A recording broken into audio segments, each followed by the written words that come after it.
I felt the third wheel during dinner. Ako ang nobya ni Vian, pero pakiramdam ko ay akong salimpusa sa aming date. Masayang kakwentuhan niya ang boss ko. He looked animated and full of life. I was beginning to get pissed off by their behavior. Kung pwede lang ako mag-walk out ay ginawa ko na. Pero kailangan ko ring isipin na matakas naman ako sa boss ko ngayon. Bukas ay tiyak na magkikita uli kami. She was still my boss. I had to keep that in mind. Kaya kahit gusto ko nang maghumarentendo ay hindi ko magawa. I had to keep calm and cause no scenes. Ayoko ring ipahiya si Vian at baka isipin ng boss ko na wala akong bleeding. Are we boring you, Lily? Tanong sa akin ni Ma'am Steph. Ngumiti pa ito. I had a feeling she knew I wasn't happy with our situation, but since I couldn't give her my honest opinion, I had no choice but just smile. Han, I'm sorry if you're boring you with stories of people you don't know. Hingin pa umanhin ni Vian. Nagkibit balikat ako. Sige, tuloy niyo lang yan. Alam ko matagal na kayong hindi nagkita at marami kayong namiss sa isa't isa. Sagot ko. Pakiramdam ko ay martir ako habang sinasabi ko ang mga katagang iyon. Kahit inis na ako, ay hindi ko magawang magtantrum. Sino ba kasing babae ang papayag na makasama sa isang dinner date ang ex-girlfriend ng nobyo niya at maging tau-tauhan habang masayang nag-reminisce sa mga ito? Ako lang yata. Ang ipinagtataka ko lang ay kung bakit tila naging manhid si Vian. Dati kasi, isang tingin ko lang sa kanya ay alam na niya kung pikon o galit na ako. Pero ngayon ay tila dadma na lang siya sa akin. Nakatuon lang ang pansin niya sa boss ko na lalo lang nagpainit ang ulo ko. When they both felt they already acknowledged me, they turned their attention back to each other, leaving me once again alone with my thoughts. And to be honest, my thoughts weren't exactly happy and pure, dahil ang akala kong quality time namin ni Vian ay naging bangungot para sa akin. Kaya sa isip na lang ako nakakaganti sa boss ko. Sinasabunutan at pinagtatadyakan ko raw siya sa aking imahinasyon. Sa paraan na iyon lang naiibsan ang pagkayamot ko. Kahit paano'y nakatulong iyon para ma-relieve ang stress ko. Kahit kunwari abala ko sa aking kinakain, hindi ko pa rin maiwasang makinig sa kwentuhan nila. Ayon sa napagtanggitagni ko, magkakasa-eskwela sila dati. They seem to have the same circle of friends, and when my superior head, Pao, and Gwen were getting married, she's quick and delight. Mayroon din mga kinakailalang mga taong pinag-uusapan nila, like old professors and other school friends. Talagang itsapwera ako at hindi ako makasabad sa usapan nila. May oras din na kahit paano isinisingit ako ni Vian sa usapan. Pero dahil bad trip ako, ay one-liner lang ang sagot ko. Habang ang boss ko naman ay gandong-ganadong ikwento ang mga karanasan niya sa Amerika. Ipinagmamalaki niya ang mga achievements niya. Marahil ay gusto rin niyang malaman ko na hindi siya pipitsuging bae. That she was a cut above the rest. At dahil curious ako sa pinagmula niya, ay nakinig ako ng maigi. Mabuting marami akong alam tungkol sa kanya at nang mahuli ko rin ang kiliti niya para hindi niya ako pinag-iinitan sa trabaho. Mom Steph was polite to ask about us, how Vince and I met, how long we had been dating. Panay lang ang tango niya habang nagkakwento si Vian. Vian looked intently at me as he told her our story. Siguro gusto lang niya akong i-assure na kahit kasama pa namin ang ex-girlfriend niya, ay ako pa rin ang nasa puso niya. I could tell he was so happy as he was narrating our love story. At kahit paano'y nawala ang pag-aalinlangan sa puso ko. Tinanong ni Vian ang boss ko kung may nobya na siya o kasal na. I have a boyfriend but he's in the US. My boss answered with a laugh, looking at me. Was she secretly trying to tell me I shouldn't worry she would take Vian away from me? Nakahinga na ako ng maluwag. At least, alam kong committed na rin ang boss ko, kaya mas makakatulog ako ng mahimbing. Siguro naman ay wala siyang balak na lokohin ng nobyo niya. It was getting a big late and I didn't know how to break off their conversation. Inaantok na ako at kailangan ko pang gumising ng maaga kinabukasan. Kailangan akong mauna sa opisina para walang maipintas sa akin si Ma'am Steph. It was a good thing Vian looked my way and I gave him a signal. And this time, he was able to get my message loud and clear. Steph, it was really nice seeing you again, but I guess we have to call it a night. Pare-pareho pa tayo may pasok bukas, sabi niya. Hiningi niya sa waiter ang cheat namin. Humugot siya ng pera mula sa wallet niya, pero naunahan siya ng boss ko. Iniabot ni Miss Steph sa waiter ang credit card niya. Ako ang nag-imbita sa inyo, at nasira ko pa ang date nyo, kaya ako dapat ang taya. Giit ng boss ko. Steph, ako ang lalaki, kaya dapat ako magbabayad. Argumento ni Vian. Pilit na kinukuha niya ang credit card sa waiter, pero sumanya sa waiter ang boss ko na ayusin na ang kanilang bill. Well, if it really made you feel bad, I'll make sure the next time we go out, you will pay the bills. Matamis ang ngiting sabi ng boss ko. Naghimagsik ang kalooban ko sa sinabi niya. Mukha talagang may balak siyang maging bahagi uli ng buhay ni Vian. And she was not subtly doing it. She was blatant about it. Ibang klase talaga siya. Sana nga lang ay hindi magpadala si Vian sa mga sinasabi niya. But I knew he wouldn't dare flirt with her, whether I was in his presence or not. Dahil taluwas iyon sa pagkatao niya. Kaya nga minabuti niyang kasama niya ako ng gabing iyon ay dahil alam kong hindi siya magiging komportable kung sila lang ng boss ko magkasama.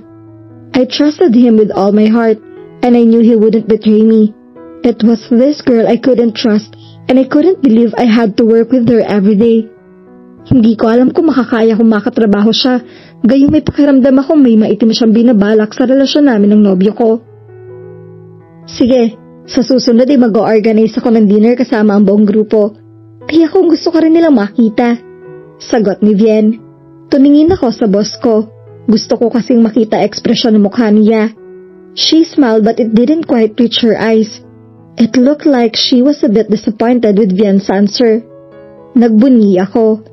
Now I knew Vian had no intention of seeing my boss again without the company of other people. And I had no reason to worry. Good, just let me know. Matamlay na sabi ng boss ko. When the bill was settled, we went out of the restaurant and slowly walked towards Vian's car. Would you like us to drop you off? Ani Vian. I awaited for my boss' response with bated breath. No, I will just take a cab and go back to the office. I still need to work tonight, she answered with a faint smile. I was able to breathe freely with her answer, but at the same time, I felt she was showing off in front of Vian. She was dedicated to her job. Not unlike me, who much preferred to be in the company of my honey. Don't work yourself too hard, Steph. Unang araw mo pa lang sa trabaho, kaya hinay-hinay ka lang, okay? Anyway, you have the best assistant in Lily, so you'll have no problems with all the other work that needs to be done. Ay delegate mo lang kay Lily at tiyak na magagawa niya ng maayos iyon. Pagbibida ni Vian habang nakaakbay siya sa akin. Matipid na ngiti lang ang isinagot ni Ma'am Steph. Ayaw siguro niyang magkomento tungkol sa mga kapasidad ko sa trabaho na hanap ni Vian. I knew she would just try to patronize me to be on the good side of Vian. Sige po Ma'am Steph, mauna na kami. Paalam ko. Ginagap ni Vian ang kamay ko. I felt protected with his gesture. Maybe it was his way of showing her we were together and my boss' sudden appearance in our lives wouldn't change anything between us. With our hands clasped together, we headed for his car. Kapwa kami tahimik ni Vian habang nasa biyahe. To say I was shocked with the recent turn of events in my life, be it personal or professional, was an understatement. Hindi ko malayang nasa tapat na pala kami ng bahay namin. Are you pissed off with me, Lily, for letting Steph invite us to dinner? Mahinahong tanong niya. Bumuntong hininga muna ako bago siya hinarap. Well, you could say that. Ang konsolasyon ko na lang ay kasama mo ako nang mag-dinner kayo. I'll be more pissed off you if you went out with her without me. Kinabig niya at niyakap ng mahigpit ako. I'm sorry, Han, for putting you in an awkward situation. Baka kasi hindi ako tigilan ni Steph kapag hindi natin pinaunlakan ang paanyaya niya. Inisip ko rin magandang pagkakataon iyon para makilala mo siya sa labas ng opisina. Just the same, I know it was hard for you, so I'm really sorry. Dahil sa mga sinabi niyang iyon, ay naibsan na ang sama ng loob ko sa kanya. I knew his intentions were pure when I was first to accept my superior's invitation. As usual, he was just looking out for my best interest, although I must admit I felt a pang of jealousy when they were having their conversation. Don't worry, you're forgiven. Pero curious lang ako. Si Steph ba ang isa sa dalawang short-lived romances mo? O siya yung kaisa-isang naging long-term girlfriend mo? He drew a deep breath, then looked straight into my eyes. Well, I guess you have the right to know. Si Steph ang naging long-time girlfriend ko. We were together for 4 years before we broke up 3 years ago. Masasabi mo na ba siya ang babaeng minahal mo ng lubusan noon? Tumango siya. Aaminin ko sa'yo na talagang minahal ko si Steph. I was really devastated when she left for the US to pursue her dream. Hindi ko siya masundan dahil ang sabi niya ay mas gugustuhin daw niyang makapagsimula ng walang naiwan dito. She wanted a clean slate, so she broke off with me. No amount of convincing could make her change her mind. In the end, I gave in and let her go. Malungkot na saad niya. Since we're being honest here, Vian, I just want to know what you felt when you saw her tonight. To be honest, Lily, I'm happy to see her. Sa loob ng 3 taon ay lagi kong naiisip kung ano kaya nangyari sa kanya. I'm really glad she seems to have fulfilled her goals and dreams. May natitira ka pa bang feelings para sa kanya? Mapangahas na tanong ko. Tumawa siya bago sumagot. If you're worried, I will crawl my way back to her. I'm assuring you now, it won't happen. I might have loved her then, but I love you now. It's over between us. He declared confidently. What if she wants you back? That's silly. Narinig mo naman na may nobyo na siya. Quite worrying, Lily. Steph is nothing but a friend for me now. Paniniguro niya. Are you always chummy with your ex? Tumawa uli siya. Han, Steph and I go a long way back. Wala naman kaming masamang pinagsamahan. Well, except for the breakup. But I've moved on, and so has she. Kung ano man ang galit o sama ng loob ko sa kanya ay wala na iyon. I'm way past crying over her. For me, she's just someone I used to love and nothing more. You don't really love her anymore? He leaned over and gave me a kiss on my forehead. Han, if I'm still in love with her, I wouldn't have dared gone out with her. Believe me, she's nothing to me now. Is that a promise? That's my promise, so don't worry, because it's you I love now, he answered. Hindi ako makatulog ng gabing iyon. My thoughts were all about Vian and Steph. Hindi sila maalis sa isip ko. Kung ano-anong senaryo naglalaro sa imahinasyon ko. I knew I was being a bit paranoid and neurotic, but I just couldn't get the vision of them together out of my head. Para bang isang masamang panaginip ang araw na iyon. Isang araw na ayaw ko nang maulit pa. Sa dinami-rami ng pwede ko maging boss, ay ex-girlfriend pa rin ni Vian ang kakapatapat ko. Kahit pa siniguro ni Vian na hindi niya babalikan ang boss ko, ay natatakot pa rin ako. Sinong lalaki ang hindi magkakagusto kay Ma'am Steph? Bukod sa maganda at matalino, ay successful pa siya sa kanyang karir. Medyo may insecurity na lumalabas sa katawan ko. I couldn't help but feel I was lacking when I compared myself to her. I considered myself pretty and people said I had nice personality, but I still feel inadequate when compared to her. Mabuti na lang at may nobyo na siya, kaya nabawasan ng kaunti ang pangangamba ko. Pero hindi pa rin ako pwedeng maging kampante. I knew anything could still happen. Naistorbo ang pag-iisip ko ng mga negative thoughts na may mag-text sa akin. It was from Vian, wishing me a good night and sweet dreams. When I read his message, this was the only time I let myself relax. I turned off the lights and lay on my bed with a smile on my lips. Knowing that he loved me was enough for now. I closed my eyes and in a few minutes, I was fast asleep dreaming of my happily ever after with Vian.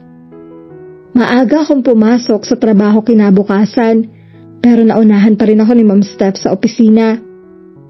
Good morning, ma'am. Gusto niyo po ba ng kape? Magalang na tanong ko.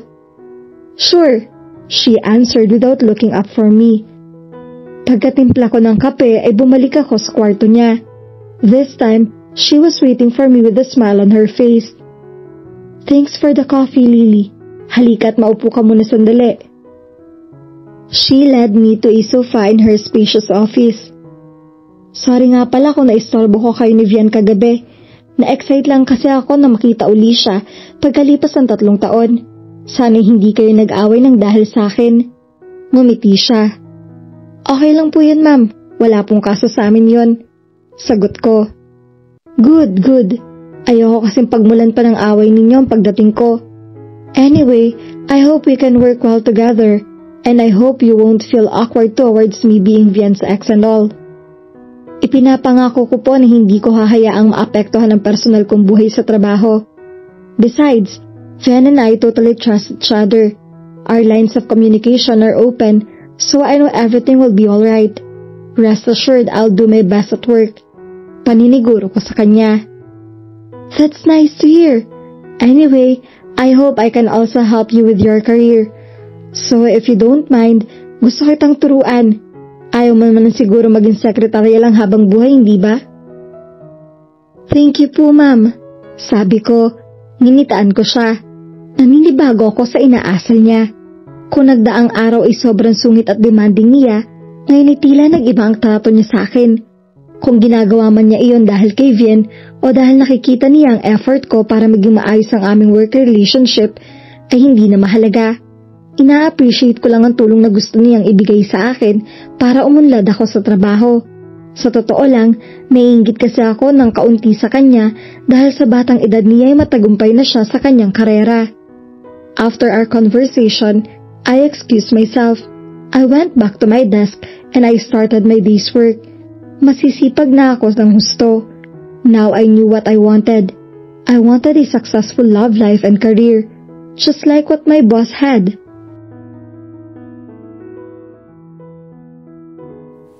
At dito na po nagtatapos ang ating kwento. Sabay-sabay po nating abangan ang susunod na kabanata. Maraming salamat po. God bless and stay safe.